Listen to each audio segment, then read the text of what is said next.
day in Douala, Cameroon's economic capital city. Ladies and gentlemen, thanks for joining us on our bilingual edition of news. We're live from Douala, Cameroon's economic capital city. Équinoxe Central News Desk.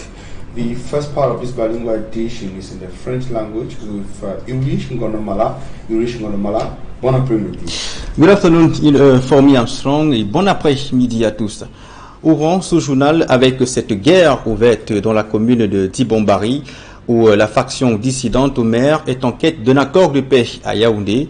Une délégation de 15 conseillers municipaux est allée solliciter la médiation du ministre de la décentralisation. Objectif, apaiser les tensions qui bloquent le vote du budget et le déploiement des projets sociaux dans cette partie du département du Mongo.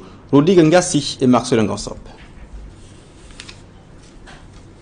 Ce spectacle désolant qui n'honore personne s'est déroulé la semaine dernière à Dibombari, où une partie des conseillers municipaux ainsi que des adjoints au maire sont en froid avec le chef de l'exécutif municipal. Le problème qui dure depuis belle lurette et qui peine à trouver une solution s'est déporté à Yaoundé, où une quinzaine de conseillers municipaux ont été reçus au ministère de la décentralisation et du développement local. C'était vraiment nécessaire qu'on arrive ici, parce que nous avons, depuis que le problème s'est déclenché, d'avoir essayé au niveau inférieur, à la préfecture de Mongo, il n'y a pas eu de solution. Donc nous avons essayé un peu de partout, même les élites ont essayé de leur manière, ça n'a pas donné. Donc nous avons décidé donc de rencontrer le ministre parce que c'est lui qui est la bouche la plus autorisée pour résoudre ce problème. Au cours de la séance de travail qui s'est déroulée à huis clos, la délégation conduite par les premiers et deuxièmes adjoints au maire de Dibombari est revenue sur l'objet du conflit, lequel a bloqué jusqu'ici l'exécution du budget 2022 qui peine à être adopté. Déjà, le budget n'a pas été voté,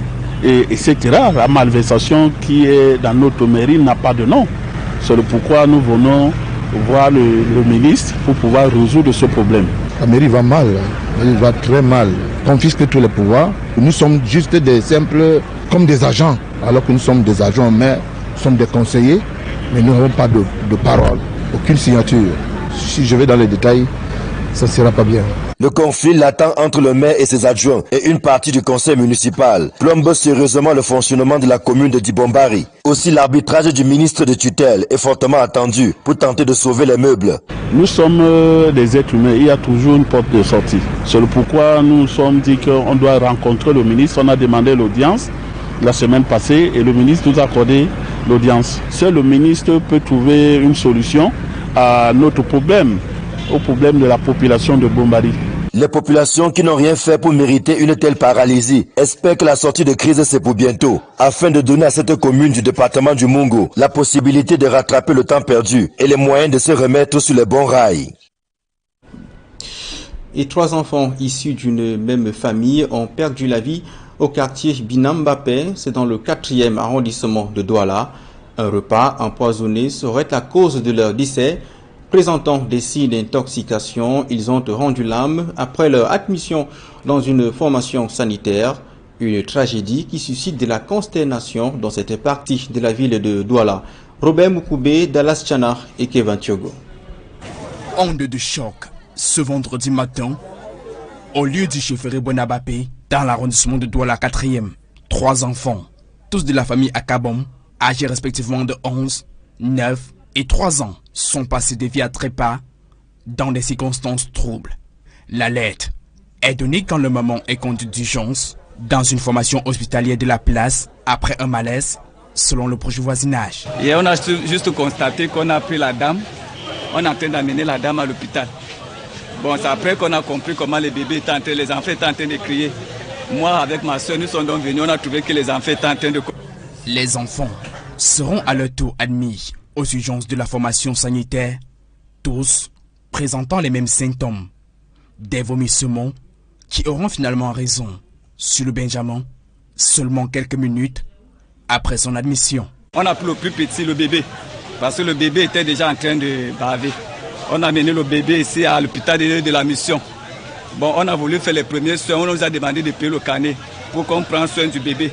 On a voulu payer les premiers soins, c'est là que le médecin dit que ça ne sert plus à rien puisque le bébé était déjà décédé. Le pronostic vital des 2 autres étant également engagé, ils sont transférés vers d'autres formations hospitalières pour des soins appropriés. Mais les efforts du personnel médical s'avèrent vains. Bon, c'est après, bien après qu'on a compris que les deux autres, on les a amenés à Bonassama. Bonassama les a demandé d'aller à la cantine, ils sont sur oxygène. Donc c'est ce matin aussi qu'on a appris que les deux autres sont décédés. Malheureusement, on a tout fait, mais ils sont décédés. Surtout le plus petit, il est décédé entre mes mains ici à la mission. Difficile de se prononcer sur les causes réelles de ce drame familial. Mais la thèse d'un empoisonnement reste la plus probable. Le médecin a demandé même à la petite soeur de la femme ce que le bébé avait consommé. Bon, d'après ce qu'elle nous a dit, seulement les bâtons avec les arachides. Elle a dit au médecin là-bas, bon, mais nous on ne connaissait pas les sources sûres. I'm crying because I will never see those children again. But the situation that you people have come to make us to be inside love and peace. Justice has to follow. Sous cap, des proches évoquent un différend entre le chef de famille, avocat de profession, et son épouse. Le couple battait donc déjà de l'aile depuis quelques semaines. Et dans le chaudron de la crise anglophone, le Premier ministre se dit satisfait de l'avancée des résolutions prises lors du grand dialogue national en octobre 2019. Mais pour les partis politiques d'opposition comme le MRC ou le SDF, le chef du gouvernement est dans un déni total. Théophile Tchouke et Julienne Bette-Bissaï pour plus de précisions dans ce reportage. 3 ans après le grand dialogue national, le régime RDPC et le gouvernement se satisfont pleinement des avancées de la mise en œuvre partielle des recommandations adoptées en 2019.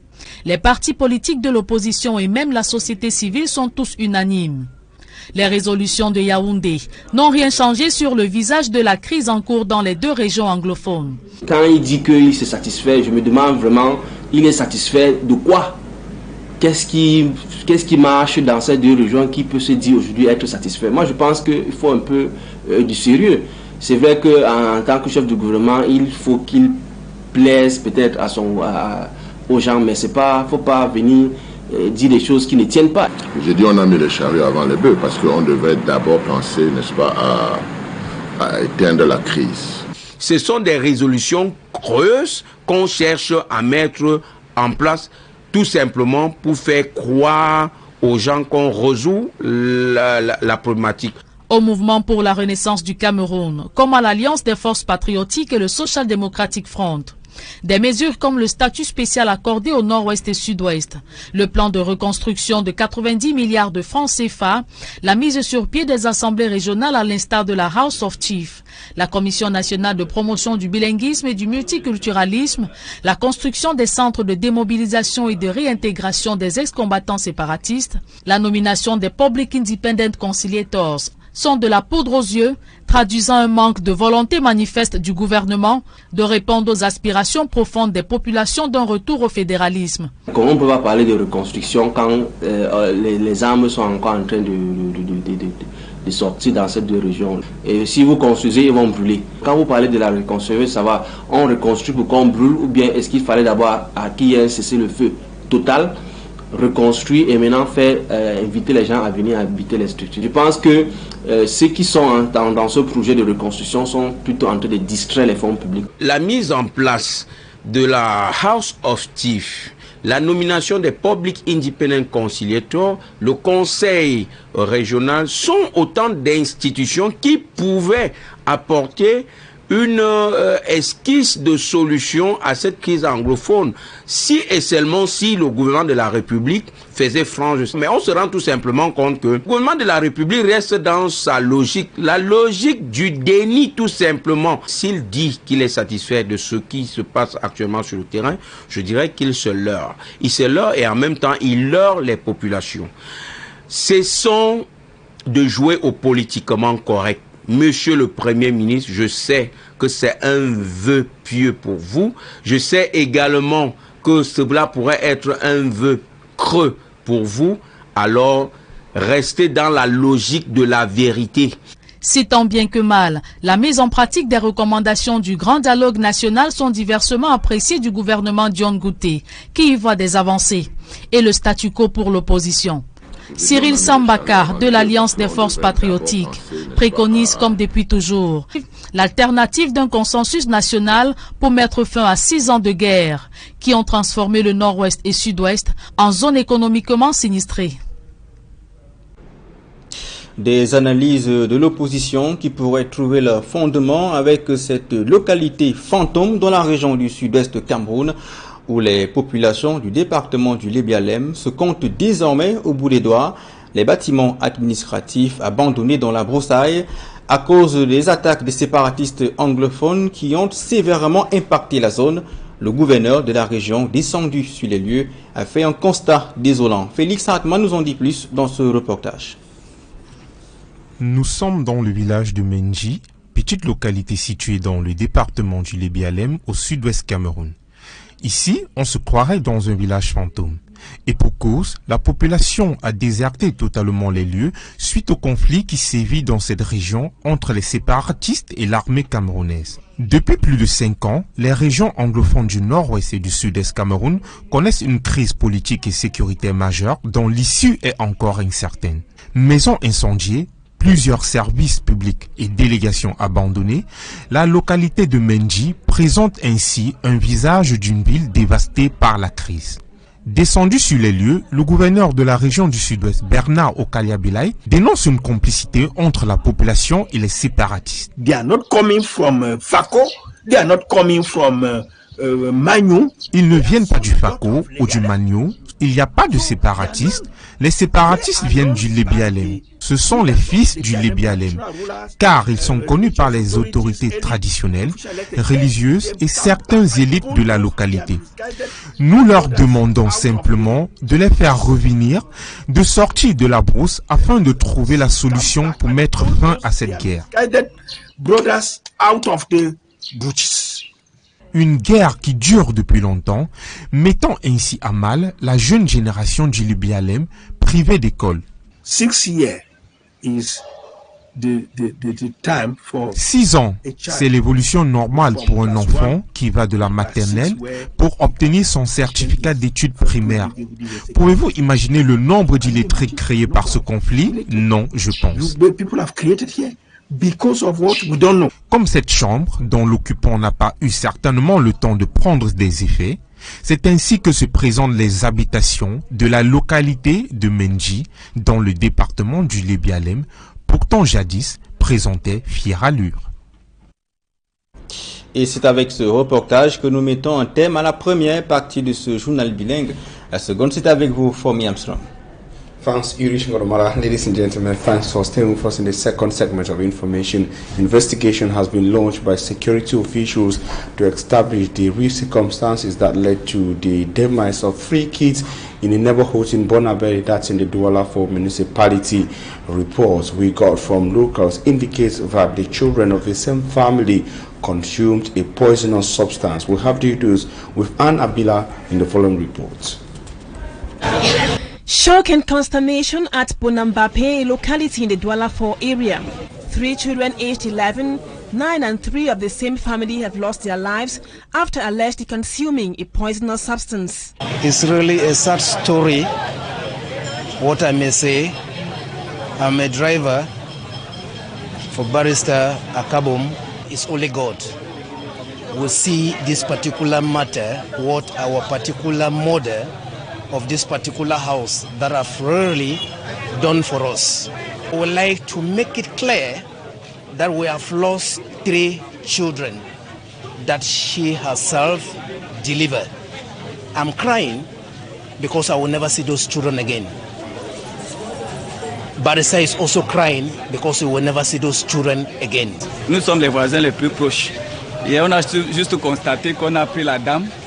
On est en train d'amener. Some neighbors explained that they saw the lady being transported to the hospital and only later on heard cries from Barrister Akomum's Watson's compound. They rushed there to notice the children convulsing already. Ils sont donc venus, on a trouvé que les enfants étaient en train de convulser. The youngest child was rushed to the nearest medical facility where she gave up the ghost. On a voulu payer les premiers soins, alors là que le médecin dit que ça ne sert plus à rien puisque le bébé était déjà décédé. The other 2 were transferred to the Lakentine Hospital where they too died. Donc c'est ce matin aussi qu'on a appris que les 2 autres sont décédés. The locals around are still to come to terms with the sudden death of the 3 kids, despite all efforts to save their lives. Donc ça nous a beaucoup touché, nous les voisins, parce qu'on a tout fait. We are really touched because we gave all we had to save the lives of the kids, especially the younger one who died in my hands. On a tout fait, mais ils sont décédés, surtout le plus petit, il est décédé entre mes mains.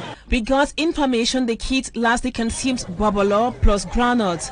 Only an autopsy can confirm if that is what led to their death. C'est parce que le médecin a demandé même à la petite soeur de la femme ce que le bébé avait consommé. Bon, d'après ce qu'elle nous a dit, seulement les bâtons avec les arachides. The children, the way the children put it for me, there is no one particular person that can say it clear. Barrister Karim's wife reportedly ate the same meal and is in a coma.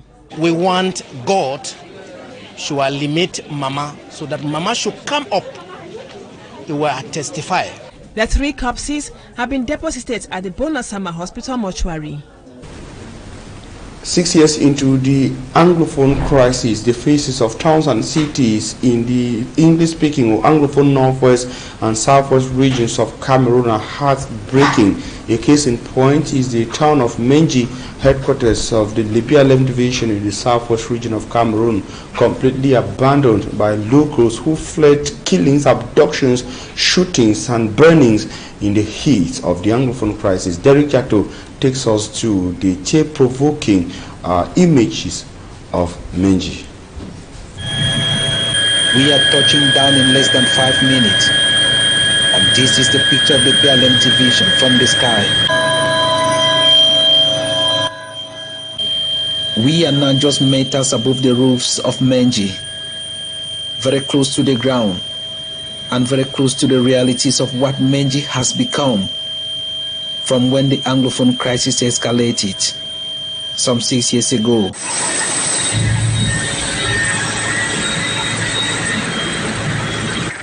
On the ground, the authorities too have seen that everything in Libyalem division is getting bad and very fast. Divisional delegations and other institutions have not been operating for a very long time now. The separatist fighters concentrated their firepower here, and hundreds have been killed as the result.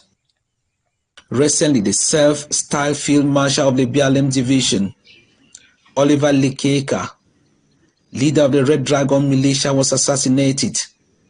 But it seems Oliver did not only leave behind these damages, but also sympathizers, fear, and trauma. Libyalem is still empty, even after his death. The city has become, the city of Menji, the headquarters of Libyalem division, has become a ghost town. As we attempt to take pictures, we were cautioned, for everywhere is a potential front line, and many eyes might be watching at us. Seeing what he qualified as a very disturbing situation, Southwest Governor Bernardo Kaliabilai gave reasons why it is possible for Libyalem people to stop the separatist activities in a day, if they desire.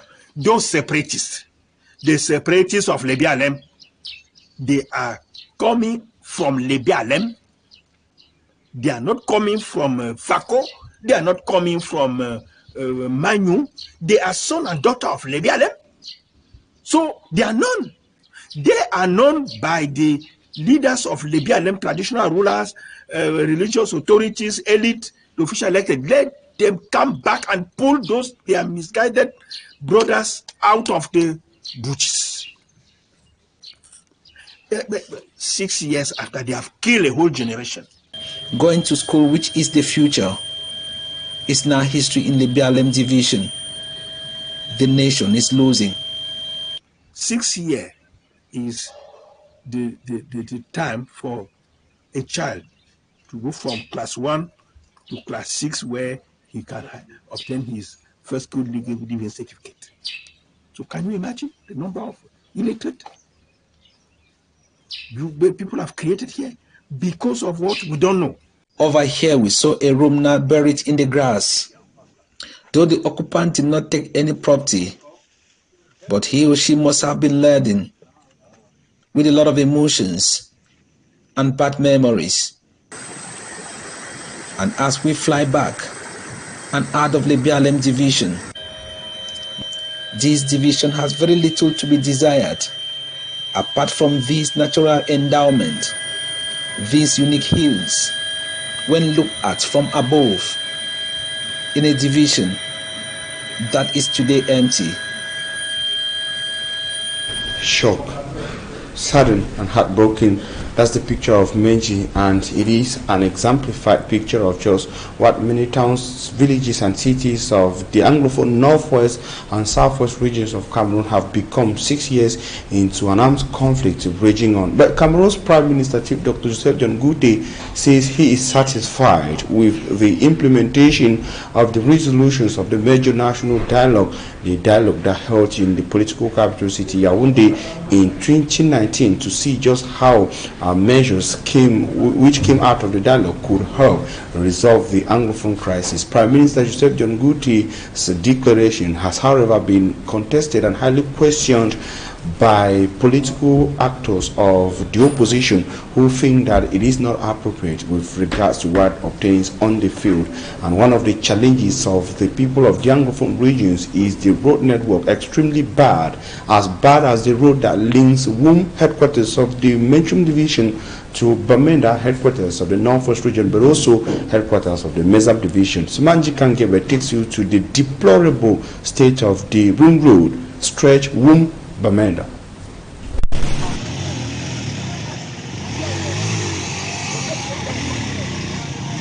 The Bamenda Wum Road in the rainy season.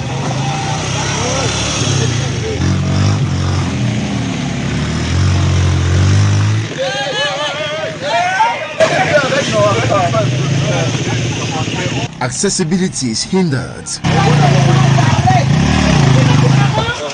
Yeah, fine boy. Users even dispute the roads with cattle.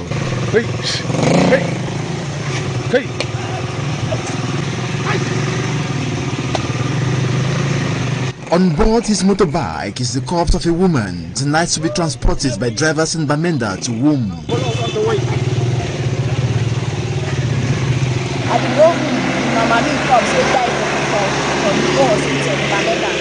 So this Wum road, I don't calculate the way I people my money for motor go down for Wum. Where do they way to enter motor go down for Wum? So now I don't put in for bikes, so go down for Wum because the condition for the road will not be easy. Actually, I deserve to help this my sister because it can make me cry. Say he don't go meet up motor for carry mama come down for Wum. You ask 180,000. Actually, he don't beg me give me 50,000. I deserve to help it because too much control for road.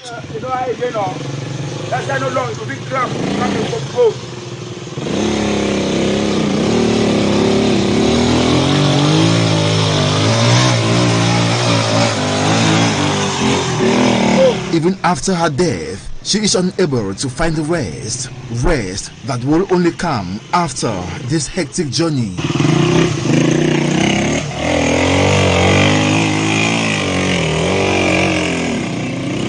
The road users implore authorities to help render this Bamenda Wum road passable and for the numerous checkpoints to be reduced. At first, we began at 2 controls set up for this road, but now we go up to 12 control. Starting from Council Junction, carriage from Wum here, we'll get 12 control. So the one big government, semi-government struggle for help we fix the road and need to reduce some this control of the road. That's all one big government. And they really beg the government look into this matter for Wum road. So would they really cry? Say we not fit to work for this place. So we know they see how they carry cops for motor, for bike, we run tire and tire. This is only an exemplary situation in Anglophone Cameroon and several other localities in the 8 French-speaking regions, calling on the Yaoundé Dons to wake up from slumber and serve the people faithfully.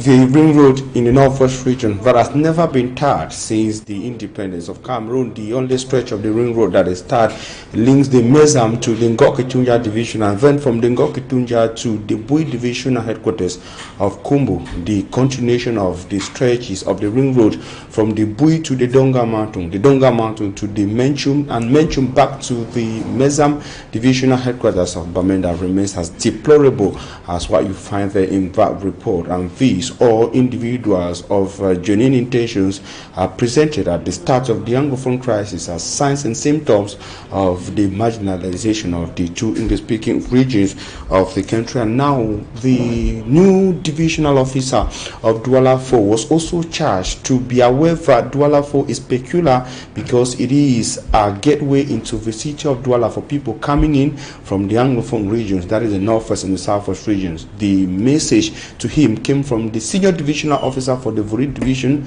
Benjamin Mbutu, while installing him in Bonaberi. Lucy Lienge is here, has details in the following report. Installed by the senior divisional officer for the Wuri division, Benjamin Mbotu, the new divisional officer for Douala 4 subdivision, Christophe Fofi, was reminded of the sociology, sociocultural and economically diverse nature of Douala 4. The senior divisional officer told him that his coming to Douala is not a grace but a daunting assignment. For the efficient care to have the population, we have to know and take into consideration the vital role of traditional authorities and other communities, leaders whom population pay much allegiance through their attachment to their traditions of their area of origin. Bonaberi, which is the main gateway to Douala from the conflict-hit southwest and northwest region, should be handled with astute vigilance considering the influx of IDPs. The new divisional officer have to collaborate with the population to achieve the mission of the maintain the orders, because we know that we are in the enter of the region like southwest and northwest. The new GO have to achieve this solution, and he have to receive the population and to preserve them to maintain the orders and the security. Talking to some IDPs who attended the installation, they gave their worries and expectations. We find it so difficult to feed our families. We do odd jobs that we do. So, and now we want to plead to the new GO that has just been installed here, that he should try to sensitize the people of Douala to make them understand that we are brothers. So they should not be so stern on us concerning rents and so many other things, because we are internally displaced. Like me, I am staying in my house at 14 of us. The way to eat, the way to rent, then life, we are feeling life difficult. Then I'm pleading that the government should see into the matter and solve the matter very seriously. But beyond that, Douala 4 district has in recent times been affected by cholera. The management, according to the SDO, requires tact and rigor. At the end of the ceremony, the SDO still encouraged the new divisional officer to fight against conflict and promote living together. In the bilingual edition, but just before we leave, you're going to be having an advertorial in the French language with Urish Ngonomala. You have an advertorial in the French language. Merci, Fomi Armstrong.